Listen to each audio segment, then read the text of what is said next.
Before therapy was mainstream, before mental health apps could track your mood, and before we had words for anxiety, depression, or trauma, psychology was basically a subgenre of philosophy where old men endlessly debated about the nature of the mind. But that all began to change when four very peculiar men came along. One opened the first psychology lab because thinking wasn't enough. One asked the purpose of the human mind itself. One made the whole world obsessed with dreams and childhood. And one revealed how the environment can shape our mind without our awareness. Together, they pulled psychology from the abstract philosophical realm and grounded it into an actual science that you could study. This is the story of Wilhelm Wundt, William James, Sigmund Freud, and Ivan Pavlov, the four founders of modern psychology. Born in a small village in Germany in 1832, Wilhelm Wundt was a highly analytical and extremely disciplined thinker. He studied medicine at the University of Heidelberg and was trained as a medical doctor because psychology as a college major didn't exist back then. Wundt was a meticulous engineer of the mind. He was not interested in the abstract philosophical contemplation. In the history of psychology, he was the most influential figure in turning psychology into an actual science because he was the first person to apply the scientific method into psychology in a systematic and formal way. What is a scientific method? Unlike philosophy, which relies on logic and argumentation, scientific method relies on evidence. It starts with a hypothesis, a testable idea, then moves on to observation, experimentation, measurements, surveys, and analysis to test if that hypothesis is true. You might hear people say on the internet stuff like, studies have found that practicing gratitude can boost happiness, or research suggests that social media usage is linked to more depression. These are all the reputable psychological studies conducted and published in various journals using the scientific method. And it all started with this guy. This was a revolutionary shift in psychology, and this is why Wundt is credited as the father of modern psychology. In 1879, Wundt opened the first ever psychologist lab in Leipzig, Germany. But Wundt wasn't just conducting random experiments, he had a broader mission. He believed that the best way to understand the human mind was to break it down into its most fundamental parts, just like how a scientist would break down water into hydrogen and oxygen atoms, and further breaking those atoms into electrons, protons, neutrons, all the way down to the quantum particles. This approach to studying the human mind became known as structuralism, because it strives to create a structure of the mind. To do this, Wundt used a method called introspection, where participants were trained to carefully observe and describe their thoughts and sensations in response to a specific stimuli. He would have participants sitting in a quiet lab where a metronome ticks or flashlight appears, then have them describe in detail what they experienced at that moment. Wundt believed that by collecting enough of these detailed reports, he could identify and boil down the basic elements of consciousness like sensations, images, and feelings, and build a scientific model of how the mind works. Did he succeed? Well, not exactly, but we'll talk about where these ideas stand today near the end of this video. While Wundt was conducting his experiments in Germany, there was another person in America asking some bigger questions about the human mind. His name was William James. William James was born in 1842 in New York City. He was, in many regards, even more important figure in the history of not just psychology, but also philosophy, spirituality, religion, and psychic research. James wore many hats. Alfred North Whitehead, one of the 20th century most influential philosopher and mathematician, once quoted, "In the history of Western literature, there are four great thinkers, whose service to civilized thought rests largely upon their achievements in philosophical assemblage. Though each of them made important contributions to the structure of philosophic system, these men are Plato, Aristotle, Leibniz, and William James." James completed his studies in physiology and medicine at Harvard, where he later returned and taught as a professor. His impact was so profound that Harvard honored him by building a dedicated hall to his name. Unlike Wundt, James was not interested in breaking consciousness down to its basic parts. In fact, his approach to psychology is completely opposite to that of Wundt. He viewed consciousness not as a structure which could be neatly dissected into different components, but as a continuous stream of experience. In his most seminal work, The Principles of Psychology, a 2-volume masterpiece which took him 12 years to complete, he wrote, We now begin our study with the mind from within. Most books start with sensation as the simplest mental facts and proceed synthetically, constructing each higher states from those below it. But this is abandoning the empirical method of investigation. No one ever had a simple sensation by itself.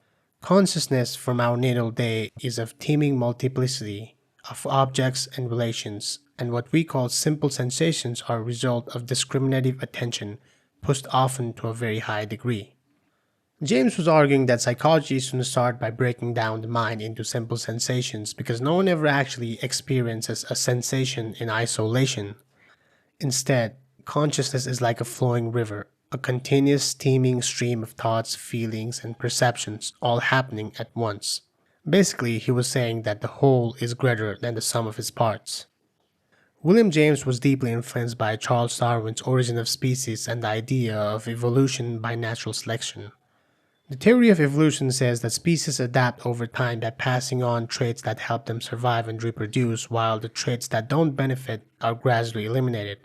This is usually applied to physical features in animals like sharper claws, quicker reflexes, or better camouflage. But William James took it a step further and applied this theory to not just the body but to the mind.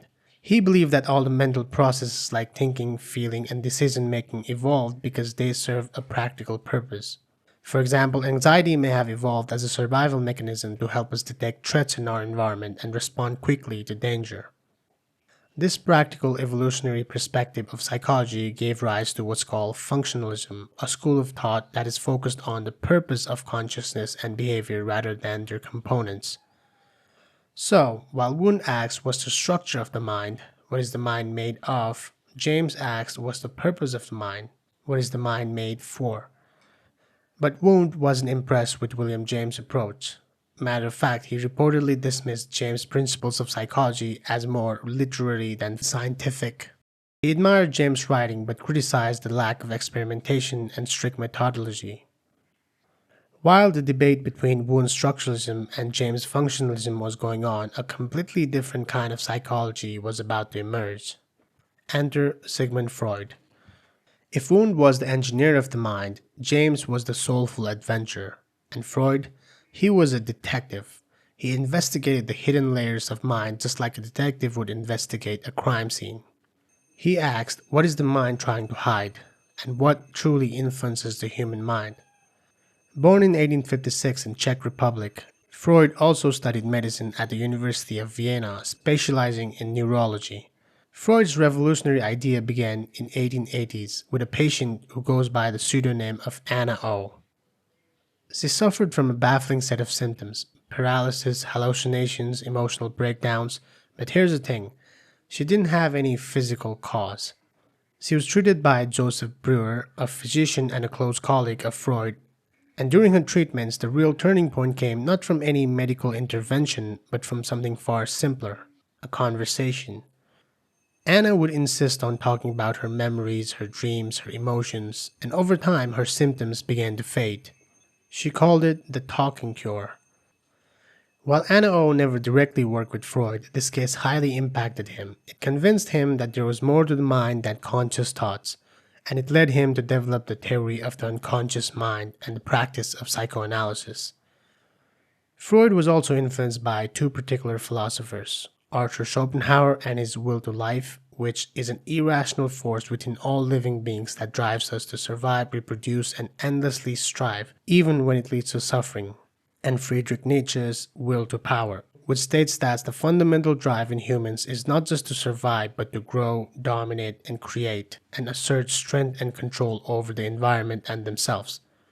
Freud's speculation was that much of what drives us operates below our awareness, in a part of the mind called the unconscious. The unconscious is like a vessel for all our repressed feelings, memories, and desires that we might not want to face or even realize that we have. According to Freud, these hidden parts influences how we think, feel, and behave, often causing internal conflict and confusion within ourselves. And to explore the unconscious realm of the psyche, he developed a practice called psychoanalysis. It's a form of talk therapy which helps patients access their unconscious mind through freely talking about their desires and emotions and through techniques like free association and dream analysis. In 1899, he published The Interpretation of Dreams, his most important works, where he argued that dreams aren't just meaningless or random images that we see when we're asleep. They're messages from the unconscious. Things we push down during the day, our fears, desires, memories, they come back up in our dreams, disguised in strange ways in the form of symbols, images, and narratives. Freud believed that by analyzing these dreams and decoding their messages, we could understand ourselves better. This idea changed how people thought about the mind and became a key part of psychoanalysis. Freud would go on to propose other major theories like his model of the psyche, the id, ego, and superego, his theory of defense mechanisms, and the infamous Oedipus complex. These ideas are too dense and complex to dive in this video, but I'll cover all of them in a dedicated video soon, so subscribe to the channel if you want to see those. Most of Freud's ideas remain controversial. However, his influence is undeniable. His ideas spread through not just academic psychology, but also in art, literature, film, and everyday conversations. Words like ego, repression, projection, defense mechanism, and Freudian slip are now a part of our culture because of him. While Freud was exploring the hidden corners of the unconscious mind, the next breakthrough in psychology came from quite an unexpected place, a physiology lab in Russia. And it all started with dog saliva. Yes, meet Ivan Pavlov, a Russian scientist born in 1849 in Ryazan, Russia. Originally, Pavlov wasn't even interested in the mind like the other three. He studied medicine and became a physiologist, and his work was focused on digestion. In fact, he won a Nobel Prize in 1904 for his research on how saliva helps break down food. Pavlov was the accidental genius. He wasn't trying to ask the big questions like what's the structure of the mind or what's the purpose of the mind. He was simply trying to ask how does the body respond to food. But while studying how dogs digest food, he noticed something strange. His dogs would start drooling before the food even arrived, just by hearing the footsteps of the person who usually fed them. So Pavlov started experimenting.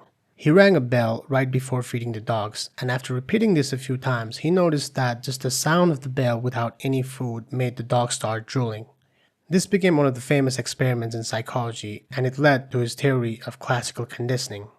In simpler terms, classical conditioning is learning by association. You take a neutral stimulus, like a bell, and pair it repeatedly with something that naturally triggers a response, like a food. Over time, the neutral stimulus alone triggers that response. He called the food the unconditioned stimulus because it naturally causes salivation, the bell the conditioned stimulus, an act of drooling the conditioned response.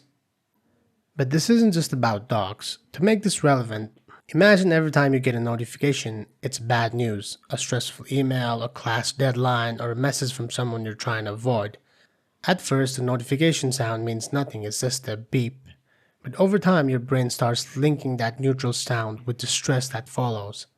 Eventually, even hearing the same notification in a different context, like hearing the sound of the same notification on someone else's phone, can make your heart race a little.